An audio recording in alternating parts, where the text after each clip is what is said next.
guys, it's Shereé and I'm back with another video today. If you're new to my channel, welcome. Thank you so much for stopping by.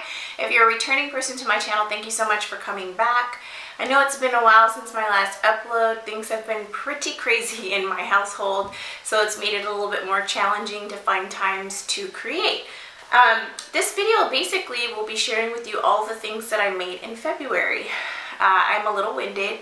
I am trying to get over a cold, so if I cough or take deep breaths, please do forgive me. I'm doing the best that I can.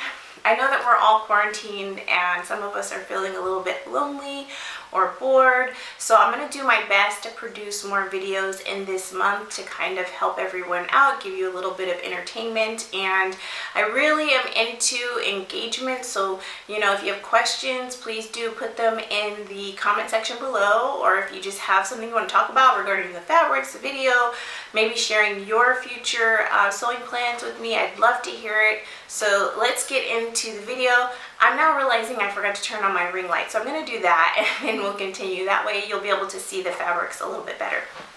Okay, hopefully the light has made a difference in how you're able to see me and the garments. Let's get started. Now, I have something that was kind of a fail, but I really don't want to necessarily call it a fail so much as a learning experience. So I'll save that one for last, and I'll just go through the things that I'm most proud of first, okay? So lately I've been making a lot of jammies for my children. They love pajama pants, and Joann's has been having a lot of sales on their what I think is called Soft and Cozy Fleece and Snuggly Fleece. It's been like 70% off for like the past couple of months. So I've been taking advantage of that sale and making them jammies every month. So in the month of February, I made them dinosaur jammies.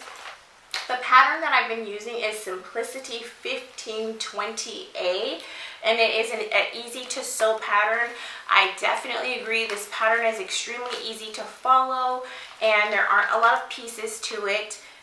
There are options for drawstring waist or elastic waist, and I've just been really enjoying using elastic, so the majority of my pant projects have been using elastic. But if you like a drawstring waist, there is an option for that with this pattern. First thing I did was I went to Michael's because my kids complained about not having matching tops, and I got them these nice little t-shirts. I think they were $1.99 at Michael's. That might have been a sale price, but I'm pretty sure that's what I paid for them. And then out of the fabric that I made the jammy pants out of, I made a faux pocket. And the challenge I had with the faux pocket is, since I don't have a serger, and this was the first time that I did this, I did a zigzag stitch around the edge of the pocket in white thread. However, after the first couple of washes, as you can see, it's still frayed a bit. So once I get really good at sewing, which I'm on my way, I'm learning a lot, I'm definitely improving my skill. But once I get to a point where I feel like it's a great investment for me, I will go ahead and purchase a serger. But for right now, I'm just going to start turning the fabric over and ironing it so that this part is hidden inside of whatever decorative pocket I put on the outsides of their garments. So this was a very inexpensive thing to do, to buy this t-shirt and add a faux pocket from the scraps of fabric that I had left. These are the actual pants, and I think they're adorable. I made two pairs, one for my older son and one for my younger. They're very comfortable, and I made them long enough to where I can let them out and they can wear them for a long time. My boys are very skinny, so they have this tiny little waist.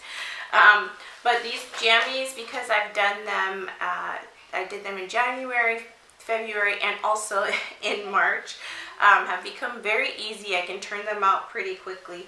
So that was the first thing that I made. Now the next thing that I made is using the pattern from Creative Bug. It is the Clio skirt. I'm obsessed with this skirt. My very first attempt, it came out perfect, and if you're a beginning sewist, then you know that a lot of times your first try is not very good, but it came out really great. As you can see the example here, I tried to find a fabric that was something that I like but very similar to this. I believe that in the example they might be using a linen, but what I found was a cotton-like linen, so it looks like linen, but it really is a cotton. I love this skirt so much. I work with children, so the length of it is really great. I can still get down on the floor with the kids without fear of showing my underwear. The back is elastic. The front is a flat band, and I was really proud about how I was able to keep the band straight and perfectly aligned. It's just a really great skirt. It's long, it has deep pockets, and I made them super tough so that they can hold a heavy cell phone really easily. So I really love the way this skirt came out. I loved it so much that I actually modified it to make a two-piece outfit for a ball. I shouldn't say a ball, a gala that my husband and I went to. So I'll tell you how I altered it. First things first though, let me explain. I did do a video on Creative Bug before, but I do want to give them a shout out because I've learned so much from being a member with Creative Bug. It's a subscription, it's an online website, and it's $4.99 a month, and they do lots of different crafting type of videos, and they're very easy to follow tutorials, and you can pause and stop and come back to them. Some tutorials I actually just really enjoy watching them, so when I'm washing dishes I'll watch a whole tutorial like 3 times before I actually make the garment. That might sound silly, but that's just how I personally learn. I like to be able to close my eyes and visualize it and know what to do without having to stop and start and stop and start every time I do a tutorial, or I'm sorry, every time I make a project or sew something new. So I personally really enjoy it, and I find that I make less errors that way. So anyway, if you're not a person that likes to follow along with a tutorial, they also provide all the detailed instructions and everything that you need to know in order to create whatever garment it is. So I really love this membership. It's probably one of my favorites, and I have a lot of membership for different types of things, but it's probably one of my favorites, and I'm learning so much from them. So anyways, this skirt is a win for me. Now, for the skirt that I modified for the gala, I wanted to use beautiful African fabric, which I have done here, and I tripled the size of the waistband, which meant that in the back I had to do double layers of elastic. So there's 2 layers of elastic in the back. Again, I'm so in love with it, I shortened it so it's much shorter than the first version, and because it has a higher waistband, I find that it looks more snatched in the waist. And it also still has the deep pockets, which I love. It was so nice to be able to go to that gala and have lipstick in one pocket and a cell phone in the other pocket and not have to worry about carrying a purse everywhere. So I love the way the pleating came out. And one thing that I like too is that I use African wax fabric, and it's a lot more structured and stiff. So I felt like it kind of held that bell shape that I liked so much. If it was slightly shorter, it would bell out even more. And that might be something that I'll do in the future. I'm a little older. I'm 39 years old, and so I don't wear a lot of mini things. Not that it's, you know, someone my age shouldn't or can't, because I would if I felt more comfortable. I think it looks really great on other people, but I personally prefer a longer skirt. So anyway, for everyday wear, let me say that. If I was going out, it would be different, but for everyday wear, which I think this type of skirt is for, I definitely prefer a longer skirt. What I love about this pattern is that you can do it in so many different fabrics. Like it would have been great in even this fabric that I made for a different project, but it's a great first skirt, and it's very easy to follow the pattern. So I made this, and to go along with that, I actually made a matching top, and I used another one of the Creative Bug patterns. This one is the Gemma top. I've made 2 versions of this, and I actually modified one. So basically, to go with that, because I made that thick high waistband, I wanted a more cropped top. And so this is the top. It is also made out of the wax print fabric, so it's sturdy. And I just love the way it bells out when you're wearing it, and I will insert pictures. As you can see, it's cropped in the front, and then I made it rounded and long in the back to cover my back. I didn't, even though the elastic, the double elastic waistband came out really, really gorgeous on my skirt, I didn't want to see it because it was more of a formal event. I actually wore a blazer over this as well. But this is how it came out. I absolutely love it. Again, another very easy tutorial to follow. As you can see, there are darts, and I am a busty woman. So learning to do darts has been really great for me and important. And so it definitely makes tops lay nicer on my body. And so I really love the way that outfit came out. And I actually made the other version of this shirt, which I wore in my last few videos. And so I'll just show you what that looks like. So this is what the shirt looks like. It's a bit wrinkled. I'm sorry. I ironed it and took photos of it and then folded it and sat it on a chair, which was not the best idea. But anyways, this is the top. Again, very easy to put together. This is the variation with the ruffle. So what I would change about this is that I don't like where the ruffle starts. I followed her example in the tutorial on where she likes her ruffle, but I personally think it would look more flattering if the ruffle came up higher. So I would crop this top of the shirt a little bit more, almost under the breast, and then do a fuller ruffle, because I felt like it hits me in a strange spot. And so for that reason, I actually feel more comfortable wearing this top with a thick band belt. But I really love that top. It's super easy, and I did both versions in cotton. However, I think this will look nice in so many different fabrics, and there are actually a couple fabrics in my closet I want to try this shirt on. I definitely want to make this in a fleece material for pajamas. I think that would be a really cozy, nice pajama top. And I made some pants that I think will go really nice. Actually, I'll just show you really quickly. This material here is a fleece. Again, super inexpensive because they're on sale right now, 70% off at Joann's. So making this version, I think, would be a really great set for jammies. So Creative Bug, thank you. I love this so much. The next thing that I made is this top. I made it for my sister.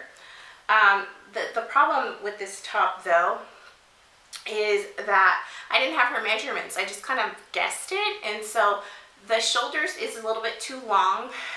It's an off-the-shoulder top. You can definitely wear it like this if you like.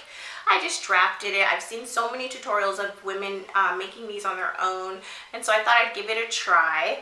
And so this part is actually too big for her, and this part is actually snug. It fits her, but when she does this, it's a little snug.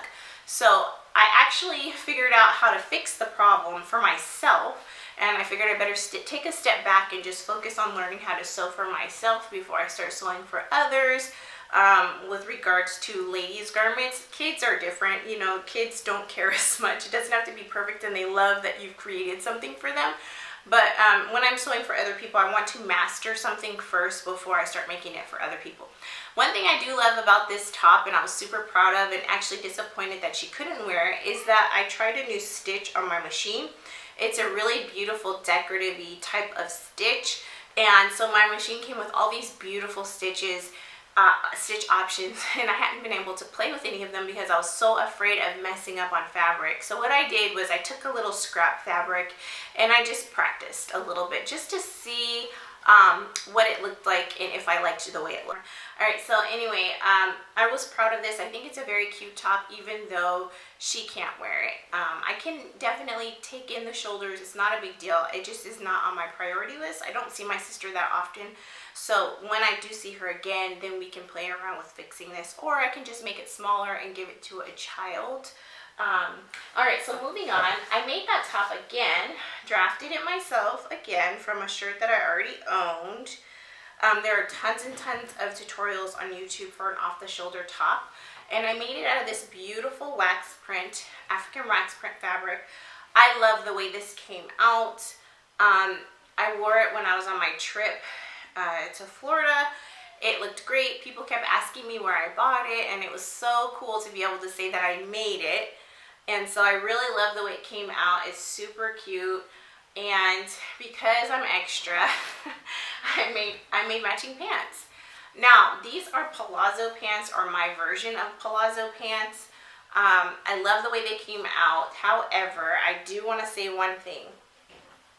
I followed a tutorial from someone who posted online who's very talented, and it was one of her tutorials from in her early days when she first started YouTube, first started sewing.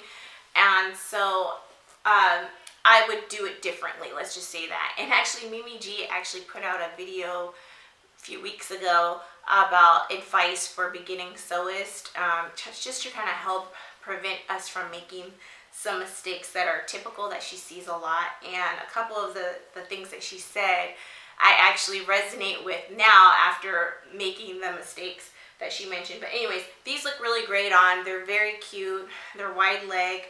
I would tweak them a little bit. But together with the top, it was super cute. I was proud of what I created. So those were the things that I made that were a success. I want to talk to you about something that I find to be a bit of a failure, but I hate using that word so much.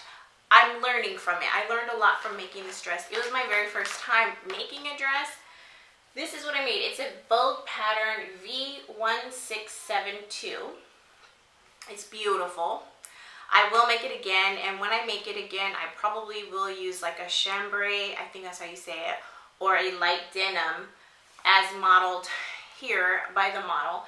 The other thing that I'll do is I bought this pattern and I assumed that a size 14 would be sufficient for me, but I hadn't remeasured myself in a while. And because of the type of dress that it is, the top bodice, so from here to probably about here, I probably should have been, based off of my bust and all of that, and my waist measurement, should have probably been a 16. And while that isn't a huge difference, and you think, oh, maybe you can make it work, you have to remember that this is a crisscross front. If you're a busty person, your boobs will be busting through, and that's the problem I had. Now, I'm not ashamed of my body at all. This is the body that God blessed me with. Everyone in my family is busty. Well, most of the people in my family are busty, and it's just something that we embrace, okay?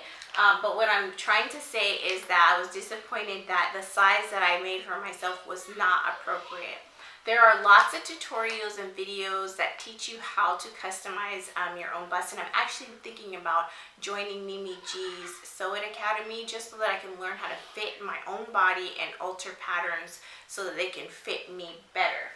But this is the dress. So I don't feel bad about using this beautiful, expensive fabric on the fail, because this came from a scrap box that I got from Fabric Wholesale Direct, which I featured in one of my last videos. I'll talk to you about the things that I like and the things that didn't come out so great. First of all, I think I did a really good job on the top part of this dress.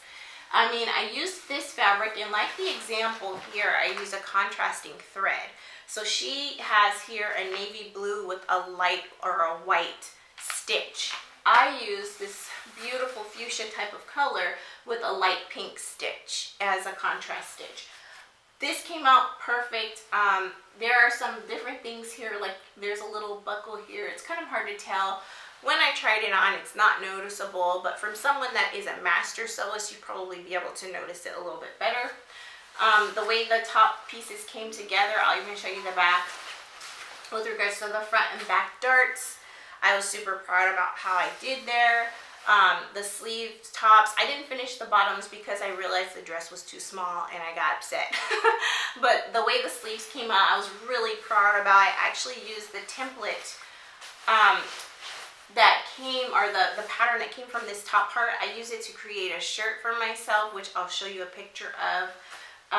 So it wasn't a wasted pattern. I just found a way to use it in a different way. So yeah, the waistband came out really nice.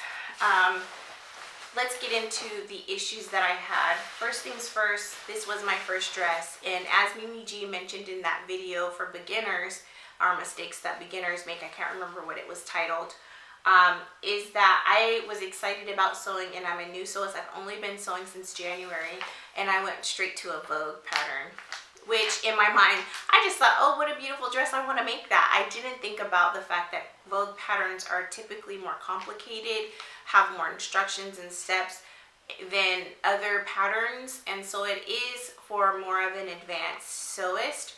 But now that I've done it once, I think I can do it again and better. So it wasn't a waste. And what I'll do too is take the existing pattern that I've already cut out, and what I'm going to do is trace on Swedish tracing paper the pattern and add a size or two based off of the difference in sizes on the pattern that it comes in. I'm just going to draft a bigger size for myself for the top half of the dress.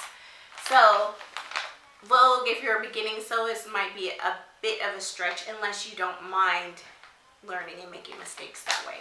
But they're a bit expensive, and someone mentioned to me in one of my videos that you can get Vogue patterns for like $5 or whatever, and I have not found that to be true so far. For some people in their cities where they shop for their patterns, they have had that luck probably, but for me, in my local stores, they're still pretty pricey, and I've had the best luck finding affordable patterns on Amazon and Etsy.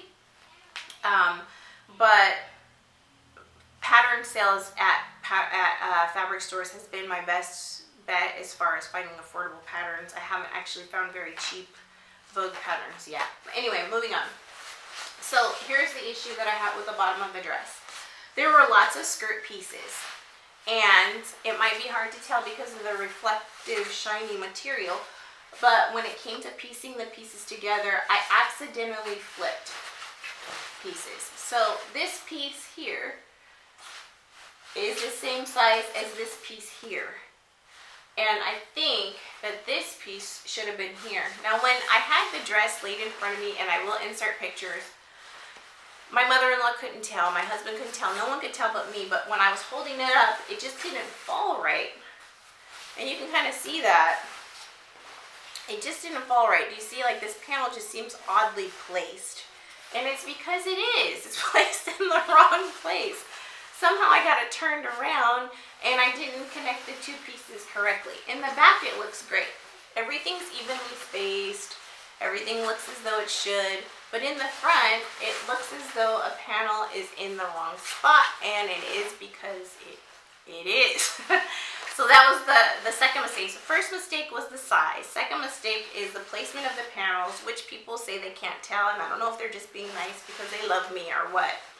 But then there was the last thing that I had issue with is that I didn't have at the time an invisible zipper foot. So I used my regular zipper foot that came with my machine, and as you can see the zipper. And not only can you see the zipper, but I didn't have a zipper that was long enough to accommodate the length of the back of the dress. So technically my zipper should have went to probably about here. And as you can see, my zipper stops here, which means I could not get into the dress once I was ready to try it on, which was heartbreaking. I mean, when I tell you I was devastated, I had a little pity party for myself for all of about, I don't know, 2 hours. And then I had to hide the dress from myself because I was so upset that I thought I could cry. But now I'm over it, and I'm just learning from my mistakes, right? So I have since ordered an invisible zipper foot, which I haven't tested out yet. I'm now very intimidated by zippers, so I'm going to practice a little bit before I actually put it on a garment that I like. So that's the first issue. Also, you can see it's a bit buckled here. Like, you see the ripples? It's not laying flat, and it could be a combination of the way that I've installed the zipper plus the type of fabric that this is. So that was the one. And then as you can see here, my waistband somehow is a bit more narrow on this side than it is on this side. Again, I don't think anybody's really checking for that when you're wearing your garments, and if they are, it's probably because they're into fashion and sewing, but the average person probably would not notice that. I'm very proud of myself. This is fully lined, as you can see. Fully lined dress, which I had never done lining before, and it's completely lined. I was so proud of myself for being able to do that, which is why I thought, oh my God, I'm going to wear this to the gala. It's going to be so impressive, and it's going to look so beautiful on. And then when I couldn't fit it, I was heartbroken because of the amount of love and work that went into it. So the things I didn't finish this dress, I didn't add the bias tape under the underarms to finish off the arms. So that didn't get done. The last thing that didn't get done is I did not finish the hem of the dress. Will I come back to finish it someday? I don't know. Will I find a way to reuse this material? I don't know. I've thought about detaching the skirt part of this dress and, you know, deconstructing it, putting the panels in the correct places, and just making a pretty skirt out of it. I don't know what I'll do or if I'll revisit it. I just want to say that I'm proud of myself for creating my first dress, even though I cannot wear it. And yeah, so it's just a learning lesson. I'll take it as a learning lesson. And also remember, if I were to have bought this fabric separate, it would have been so expensive, but having got it from the scrap box, it cost me very little. So anyway, those are the things that I made in the month of February. I hope you enjoyed this video. If you did, please do give me a thumbs up. If you haven't already, please do subscribe to my channel. I will be doing my best to upload more videos throughout this month to help provide you with a little bit of entertainment and also community. Like I said before, please engage with me in the comments below. Only positive things, as I am a beginning sewist and I'm a kind person, so I'd like people to also be kind to me. Anyways, thanks so much for your time, and I hope you have a wonderful day. Stay safe and just love yourself and love your families. Bye.